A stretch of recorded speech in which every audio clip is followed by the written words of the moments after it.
Okay, hello everybody. We are live right now, and we will be giving it a few minutes for people to join in. And we'll start our live. Very interesting topic today.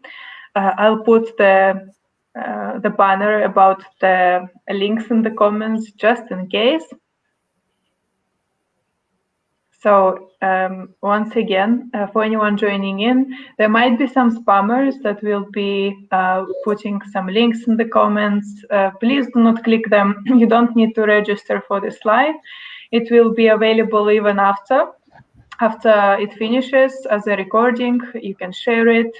You'll be able to still watch it again if you want to. So don't worry. Don't need to register anywhere. Okay, we already have some people watching. Say hi in the comments, please, and where are you tuning in from? I am. Might see some fun. Huh? Say. We might see some familiar faces. You know, I there's hope some people so. that always turn up for our chats. I hope so. Well, we have a European combo this time. Yes. No one from across the pond.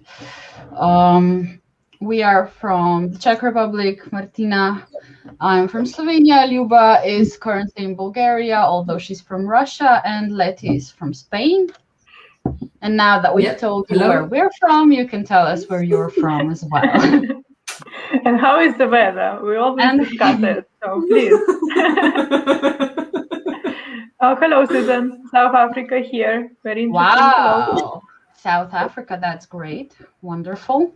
And hello, Austria. Hello, Caroline. Great to see you. I think South Africa is a first. I don't think we've ever had anybody from South Africa before. Yeah, at least writing comments for sure. No, that's welcome, Susan. You're the first in our live, I suppose.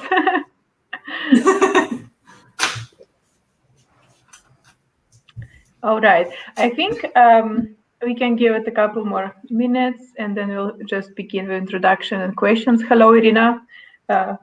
Irina is from Hungary here. Great. Neighbors. Hi.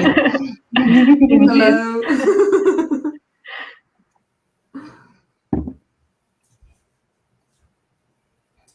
There is some Eurovision spirit here, I feel. I don't know. I just watched it recently. I'm still under the impression. I didn't watch it this year. No? I think it was really interesting this year. Like, very nice. Yeah. Personal In the UK. Yeah. I had a friend from the UK. They watched it in the UK, but they got 0 points. They weren't impressed. Yeah. Hello. Hello. Beautiful, baby. All right. I think we can start with the introduction and with our live. So thank you for everyone who joined in. Once again, I would just warn you that there might be some spammers in the comments sending out some links for registration, though please don't click them. They are spammers. You don't need to register for this live. It will be available later on the page for you to watch and share. So I'll introduce our guest today, Martina. She is a veterinarian from Czech Republic. So Dr. Načeradská graduated from the veterinary faculty of the VFU in Brno in 2006, where she also completed her doctoral studies in 2017. Martina is intensively involved in cat medicine, and in 2013 she founded the first cat-friendly clinic in the Czech Republic. This international certification commits to procedures that systematically reduce the stress and anxiety of cat patients. In 2018, she received the Medicine of Cats degree from the Australian and New Zealand College of Veterinary Science. Since 2019, Martina has been working as a teacher and researcher at the Slavic University of Life Sciences, Department of Veterinary Sciences. Martina finished her studies of IDTE. This is where we studied too, International Dog Trainer Education with Jurid Drugas. in 2020 and advanced feline behavior education in 2021. Martina has been received several awards for her work within the research. So welcome, Martina. We're really happy to have you here. We haven't seen each other for a while. Nice to be back again together. Thank you. Thank you for coming to us, and we really want to chat about how to reduce stress in the veterinary practice for dogs. And you're a perfect person for that. So we are going to start with our questions. Yeah, before we start, Martina used to sit to my left when we were studying dog behavior with Tur Drugas, and she was a really great classmate, so I'm really happy to see you again. And I just wanted to say that I wish everyone had access to a vet like Martina, because she's really knowledgeable, she's always learning, and she's really passionate about her work, which is why she's so good at it, I suppose. So today we're going to be talking about dogs at the vet, or animals at the vet, and stress. Of course, we know that visits to the vet can be stressful, but can we start first by talking about what are the exact causes of stress? What makes visits at the vet stressful for some dogs and some other animals as well? What would you say, Martina, are the most common causes of stress at the vets? There is usually bad socialization to the vets, because when the dog visits first time the vets, and they just jump on the dog and measure the temperature of the needles into the fur of the dog or into the guts of the dog, then they are afraid. Imagine you go to the hospital and nobody talks to you, and they just jump on you, hold you, and they stick the needles into your body. That's horrible. And I can understand that, because I was a patient hospitalized several times in my life. So I know how it is to be a patient in hospital and nobody talks to you. So the problem is that there is not enough time for the dog. They need to get used to the environment. And so they need some time to sniff around. They need some time to get known with the vet, not to be jumped on and restrained. So that's the first. So the second is the dog is badly socialized. For example, coming from puppy farm, I see many dogs coming from puppy farm, and they are not socialized for people at all. So that's stressful. Even my attitude is stressful for them, because they are not used to people. They are not used to other dogs. They are not used to anything. So that's one thing. And then there is the owner. The owner sometimes afraid, especially when the dog goes for surgery, and the owner is afraid so much. Sometimes I wish I could describe or subscribe some medication for the owners, because they are the cause of the stress of the dog, because they are so stressed, they are so afraid, and the dog is afraid, but they don't know why they are afraid. They are afraid because the owner is afraid something is going on. So that's one reason. And there is one genetic predisposition of small dogs. They have lower insulin-like growth factor. There is a deficiency in the gene, and these small dogs are more afraid. But it's interesting what is the egg and what is the chicken. If they're small and they are afraid, or this connection with the insulin-like growth factor and the behavior. That wasn't concluded in the study. It was just that the smaller dogs are more afraid. Yes, but of course we also get very big dogs that can get very stressed at the vets as well. There's a genetic predisposition, but there are also so many other factors that could affect how an animal feels at the vets. And right? you mentioned about the owners, Martina. Yes. And so do you think the owners are already afraid at home, and this is already starting to build up with the dog before even they've got to the clinic? Yes, exactly. This is also the same with cats.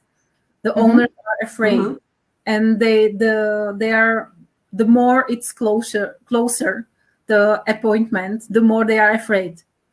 And this is especially happening with the surgeries, because owners, some owners really need good education what's going to be happening with their animal, and sometimes they are so afraid, so the dog is shaking. The dog is shaking. Yes, or I see people just touching their dog all the time, just kind of maybe for themselves to calm down, but this constant touching and handling also makes it worse for the dog. The dog doesn't like it, that he's constantly being touched by the owner. Or also when you come in the veterinary practice, they see other animals that are also stressed, and maybe for animals, seeing other animals being stressed makes it worse for them as well. Yeah, and the smell. Yeah. Because the dogs, when they are highly stressed, they release some stress hormones also. And it's not happening often in my practice, but sometimes they can urinate or pass the stool, and it needs to be wiped up immediately. And we use enzymatic cleaners for that, because then the marks are not that evident, because we clean up the message. And I have 2 waiting rooms, one for cats and one for dogs, because these species stress each other. If the dog smells a cat, it won't sometimes hunt it, or might be afraid if they have bad experiences. And especially cats, they are so afraid when they smell the dog scent. So I did it in my new clinic, that we have special examination room for dogs, special examination room for cats, and we do not mix it at all. So they don't feel the smell of different species. That's amazing. Fantastic. So if we touch on what we said before, we can probably say that a good vet visit, less stressful vet visit, starts at home, with how the owner, the guardian, prepares. And there are probably also some things we can do at home in order to reduce the stress of a vet visit, right? Yes, you can do some treat search, some scent trail. You need to keep the brain occupied. So I do not recommend like running before veterinary visit. I need the dog to be calm. So nice, calm, sniffing walk to the practice would be great. Something calm, some calm activity which occupies the brain. So for people tuning in, if you're wondering about what a treat search is and a sensory trail, these things are described on our website in the blog. So you can go take a look later if you've never tried this before. These are really nice activities for dogs, either before a vet visit or just generally as something you can do with your dog, and it's nice and calming and good for them. Anything else that we can do to prepare for a good vet visit? For example, if we have an extra sensitive dog, like a reactive dog, a dog that barks and jumps and lunges and things like that. Is it a good idea to tell your vet in advance and maybe ask for some adjustments to be made to your visit? Yes. If the dog is reactive, I recommend using trazodone or gabapentin. Medication which calms the dog down a little bit. If the dog is lounging and do not let me touch him, it can happen. It happens rarely, but it can happen. Then I use sedatives at the practice. So just give the dog anesthesia, and I do the examination under the anesthesia because I don't want to restrain the dog. Yes. So prevention is better in that case. Yeah. Maybe just something from my end. I have a sensitive dog, and he's pretty fine once he's inside the vet's office, and he will let the vet do just about anything with very little problems. But the waiting room is a problem for my dog, because most waiting rooms are kind of crowded and things like that. So I ask to take him through the back door. Helps immensely. Of course, I'm lucky. I have great veterinarians that let me do this, but this is part of our preparation. We ask to be taken in through the back door to avoid the waiting room if possible. Or you can maybe. Sorry, Martina. Go ahead. Or you can speak to the vet and make an appointment for exact hour. So Yeah. that's what I do, because I don't have any back door. I have my practice in the first floor, so Yeah. they cannot jump out of the street. Mhm. So we have strict appointment times. So usually the dog doesn't spend much time, or if any, at the waiting room. Mhm. What I do great. also with my dog, when we come in the waiting room, I let her go by the perimeter of the room, so she feels safer. Instead of just taking her in on a very short leash and sitting down, I allow her to investigate the perimeter so she understands where she is, and then we calmly wait for the appointment if we have to wait. That's a good I idea. wanted to ask Martina. Oh, sorry, I keep cutting you off, Martina. It's happening today. Go ahead. That's what Luba said. That's what exactly I do with the dogs in my examination room. I let them off the leash and let them sniff around the examination room. It helps a lot. They calm down, do the anamnesis. So I talk with the owner about the weather, about what's going on with the dog. The owner calms down, the dog sniffs around and calms down too. You can. That's amazing. And a little question about people coming into your clinic. Do you find many times that they don't tell you that this is a dog with a problem, or they usually tell you in advance? I have a question in my questionnaire. If the dog has some problem with the behavior, so they usually tell me when the dog is reactive or not. So you send this questionnaire. We have a visitor. So you send the questionnaire up front?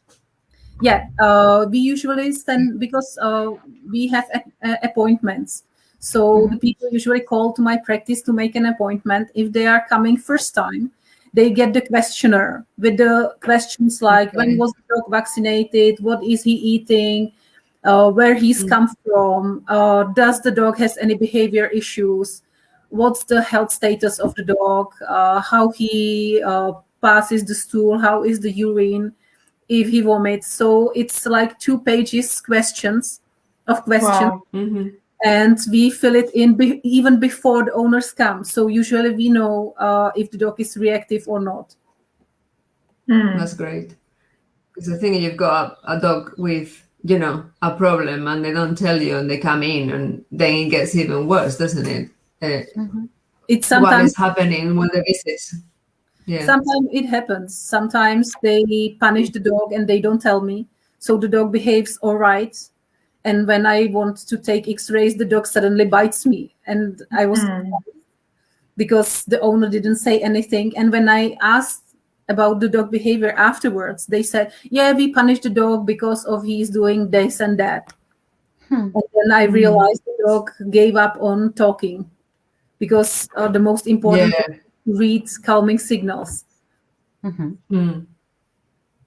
Exactly. I think this is a really good point about, vets knowing about calm signals, and, and owners as well, and being able to read the dog before it happens. But when they get punished, then they stop using them, don't they? We learned this from Turid. Yeah. So what can clinics do for to reduce the stress? About some good practices that you do in your clinic and that other clinics you should start doing. You mentioned already the 2 separate waiting rooms. This is great. Examination room as well. You've got separate ones? Yes, for dogs and cats. Okay. And how do you perform the examinations? Is there a special routine? Yeah. first I let the dog sniff, or we have brain teasers, we have some sniffing carpets, we have some paper things.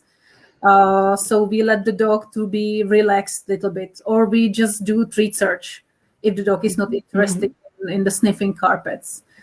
And then I try to examine the dog. So I put my ears on and I let the dog sniff it, what I'm doing. So I'm talking with the dog. I let him sniff my hands. I let him sniff my ears and the other end of my ears.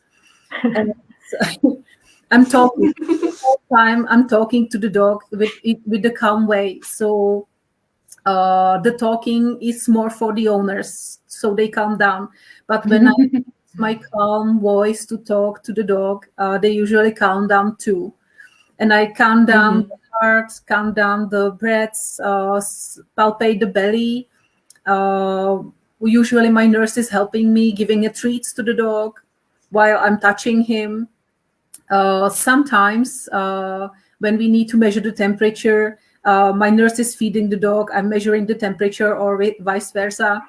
And the most important thing, but when examining the ears or the eyes, never stand in front of the dog.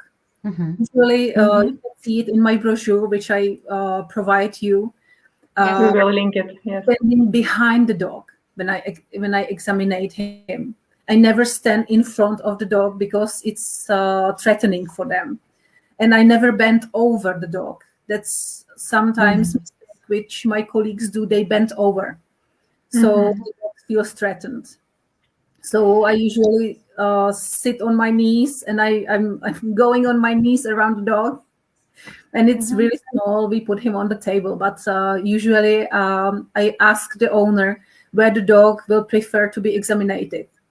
Whether on the table, because sometimes when we socialize the dog from the beginning, they consider the table to be a safe place because we give the treats, we play. So sometimes they feel safe. So when they feel safe on the table, we do examination on the table. When they feel safer on the ground, we do examination on the ground. I have sofa in my examination room. So sometimes we do the examination on the sofa. That's amazing. My dog would love that. He would just want to stay with you, you know? I'd never get him to come home. That sounds wonderful, really. So you said before about bending over, and I think that's such a great point. This is a mistake we often make, not just vets, also dog owners or guardians, however we want to call ourselves. We know from the dog pulse study that when we bend over our dogs, their pulse goes up, which to me says probably it's stressful.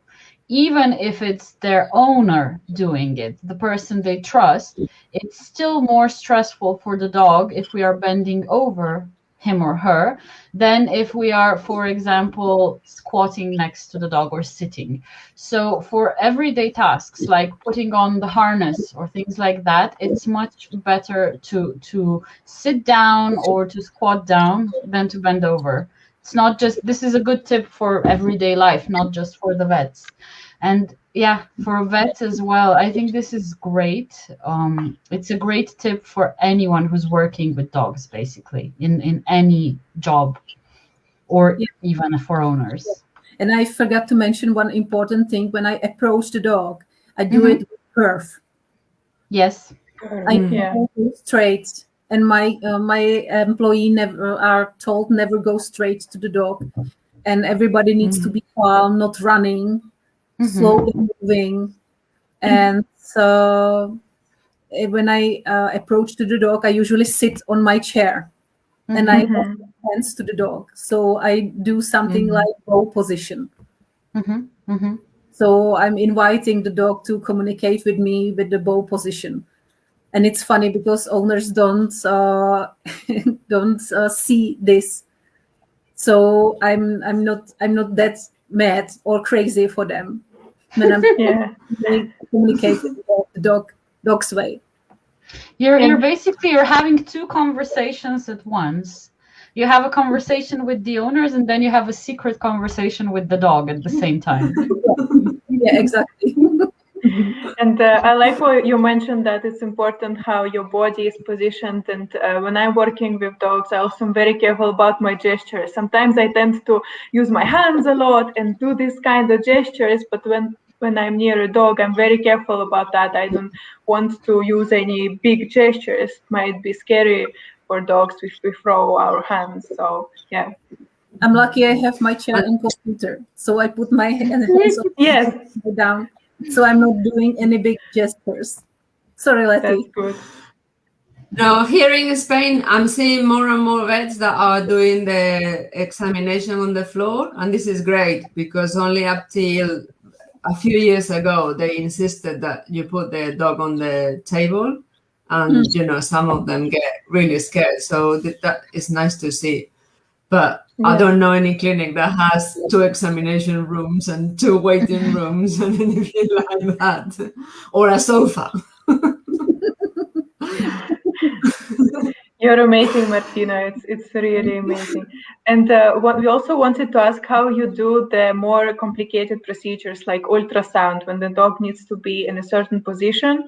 So I have a friend of mine in Russia. She's also a very good specialist. She sits down near her dog on the floor and helps the vet kind of to hold the position in a gentle way. How do you do it in your clinic? It depends on the dog. When the dog is really stressed, we do standing ultrasound. So the dog stands, and I'm just using my ultrasound to check the belly on the dog who is standing. And I have a great cardiologist who does the same, because she has a special table with a hole in it, so she can easily approach the heart. But sometimes when the dog is stressed, do not want to lie down, she can do it even on standing dog, even though it's not easy for her because it's more complicated to fit with the equipment in between the ribs. But I have special soft, I don't know how to call it. It's not towel. It's equipment. Some kind of mat. I think I saw it on some of your pictures. It's fluffy and soft, right? Yeah, it's fluffy and soft, and they like to lie down into it. They just lie down like this, and they hold still. They like it. They really like it, especially cats. They even fall asleep in there because it's fluffy and it's That's so cool. Yeah, and I can put it on the table. I can put it on the ground, so the dog doesn't, because they have usually the spine, and when they have to lie down on the back, they lie down on the spine, which is uncomfortable and painful. Yes. But when they lie down in this fluffy mat, they feel relaxed. So I have some photos of the dogs just lying down with the closed eyes. They really like it. That's so cool. Amazing. Yeah. And why do you think? Oh, sorry, Letty, go ahead. No, it's okay. Luba, go. No, today I'm stopping everybody from talking. Yeah. I'm sorry. And Martina, what do you think? Why we should avoid using the restriction? Why it's important to avoid it? Because the more you use restraint, the worse it gets with the dog. Imagine you are going into the hospital and 2 big guys jump on you and force you to lie down. Next time you will fight harder and harder and harder. So it's a vicious circle. The more you use restraint in dogs, the worse it gets. So the most restraint I use is when I need to use sedatives. So the owner holds the dog on the sides of the neck and fixate it a little bit. Then I use my needle with the sedatives. That's the most restraint we use. Because if the dog needs to be restrained, I don't want to do it. I prefer using sedatives to make the dog fall asleep. Because it's a little bit uncomfortable just to hold still for a while for the needle. And then he wakes up and that's it. No problem. And the same with cats. With cats, it's much easier because cats react much better than the dogs to gabapentin. So use gabapentin, and they are so amazing to handle after that. They are drugged. They look a little bit drugged, but I don't need to. That's very funny. And Colin from South Africa is saying that he needs to move to Europe. So not all vets in Europe are like Martina. No, you need to go to the Czech Republic.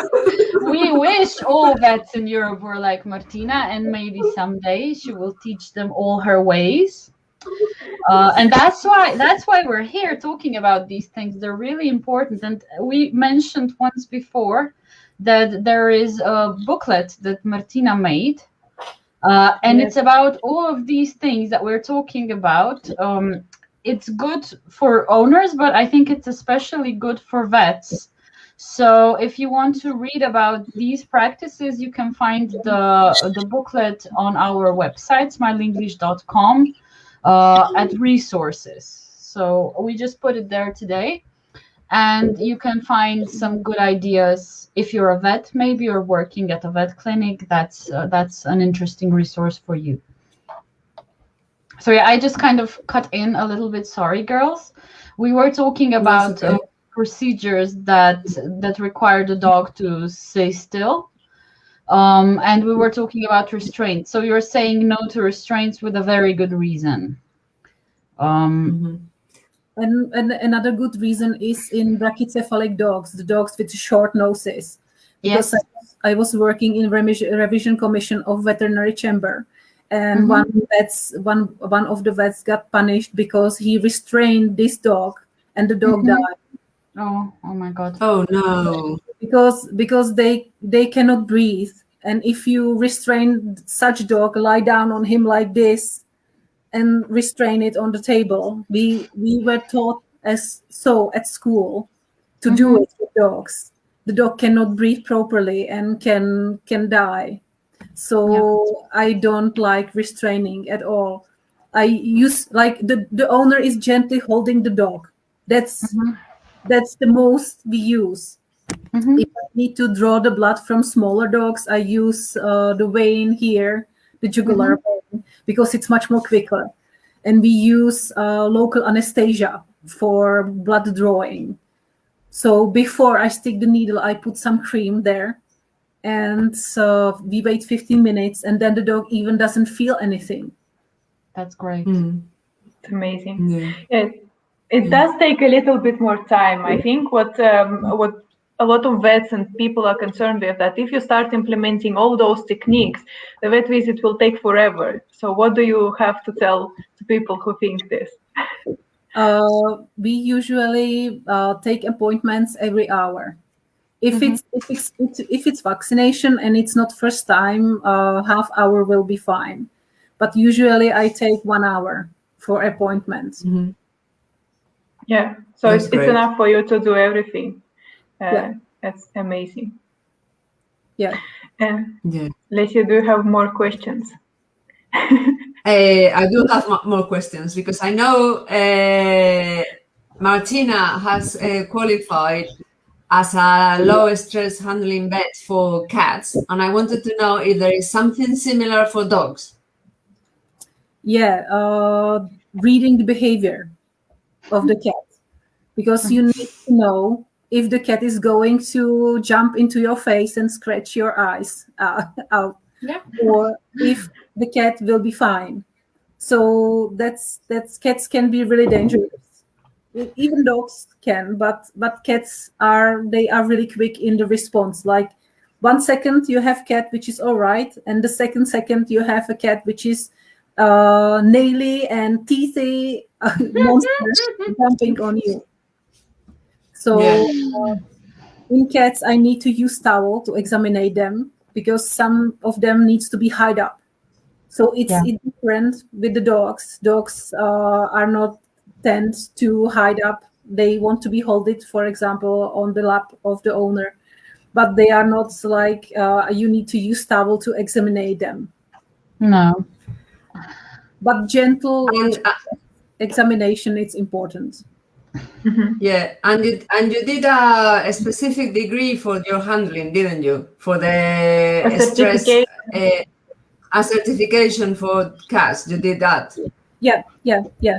It's cat friendly And ISFM, International yeah. Society for Feline Medicine.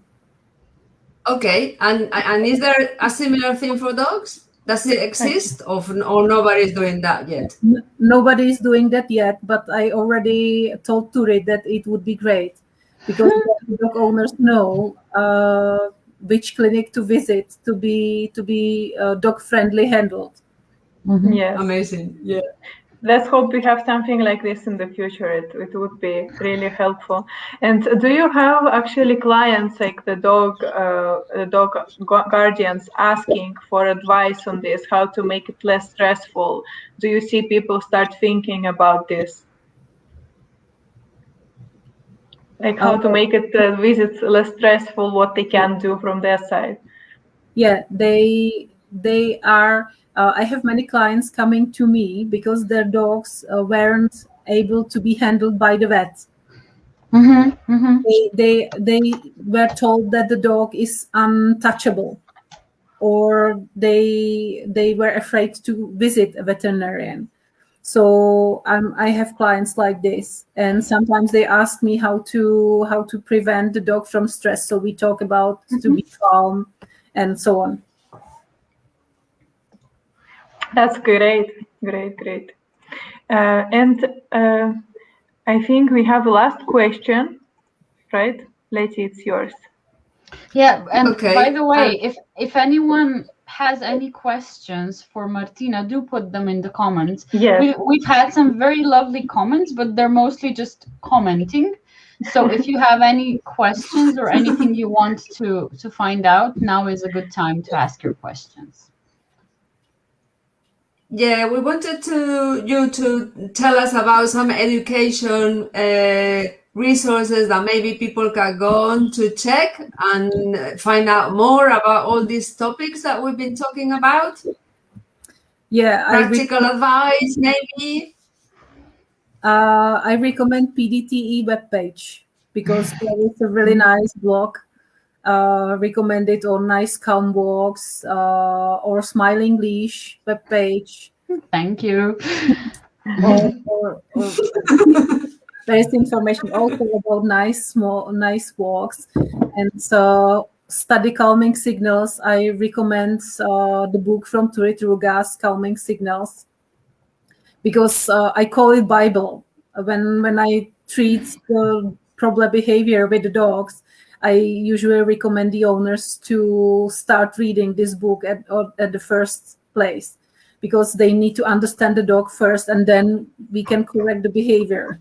Mostly we correct the behavior of the owner, not the dog. Mm-hmm. Yes, That's and I will link your website here. I put it on the screen. So for people, if you are in Czech Republic, if you want to find more information about Martina, her clinic, this is the place.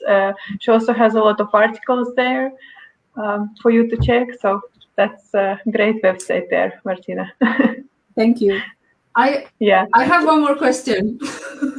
I just thought about. I'm very interested in this human side of this problem, because I have dogs. We all have dogs, and you get very worried about going to the vet depending on what your dog is going through. Are you finding that owners are better educated? Can you see a trend where people are asking you more what they can do for their dogs, what they can do before they come to the vet, or you're not seeing that yet? I'm not seeing that much yet, but they are getting better. Like they are more educated about the dogs and their behavior, or I see more educated owners. Yeah, that might be it. You might be attracted. You might be attracting the kinds of owners that are already thinking about this more. Yes. Irina from Hungary is asking when you will be coming to Hungary and giving lessons to vets there. When they invite me, I will come. Somebody needs to organize. But you have been talking about animals and behaviors and things like that a lot on your radio, I think, and things like that. So you are working on educating both the owners and probably also vets, besides your work at the university, right? Yes, that's right. Because And I when think is that's this the radio program? When is it? Is it weekly, monthly, or when is it happening? Because if there is somebody, I usually go to if there is somebody from the Czech Republic, they might want to listen. In 2 weeks, I will be talking about my research in radio. wow. Amazing. So Amazing. find Martina on Facebook. You will be posting the details, right, on Yes. your Facebook page. Yes. So find Martina on Facebook and find out more. All right. Yeah, I think it was so useful and also eye-opening, honestly, this talk, because there is so many good things you can do, and they are so easy, and there is no need to, to restrict the dog. It's really amazing that if we just put a little more consideration and thought in this, it can change the whole experience for our dogs. Exactly. And I think also what we maybe forgot to mention is maybe doing some sniffing before we go into practice. Right before we talk about sniffing walk, like a smiling leash walk, it fits in nicely, but also a sensory trial and treat searches right before you come into practice, I think would be a good idea. Oh, maybe I'm forgetting it. So we did mention them very, very briefly in the beginning, but yes, it's always worth repeating because these are nice things to do. Yes. Generally. All right. Okay. I'll once again put the link for the brochure of that Martina kindly provided for us, and you can look at it. You can send it to your vets, maybe, if they would appreciate it. Be careful, of course, but it's very good resource. Check it out. Yes. So. Right. Besides people asking you to come to their country and some other comments we've had, I think we don't have any other pressing questions right now. I hope I'm not missing anyone. The sofa idea was very popular. Yeah. There are some comments about love the idea of having a sofa in the examination room. I want a sofa in my examination rooms as well. So yeah, maybe it's time to call it a day, so to speak. Yeah. Thank you so much, Martina. Thank you, Martina. Yeah, welcome. We know you are busy, so we really appreciate that you took the time to talk to us about this. If there are any questions afterwards, we will do our best to answer. And we really, encourage everyone to follow Martina or her clinic and to take a look at her brochure because it has a lot of good ideas. Yes. Thank you so much, Martina. It was a really amazing talk. Thank you again. Thank you. Bye, everybody. Bye-bye. Thank you for joining in. Bye. Bye.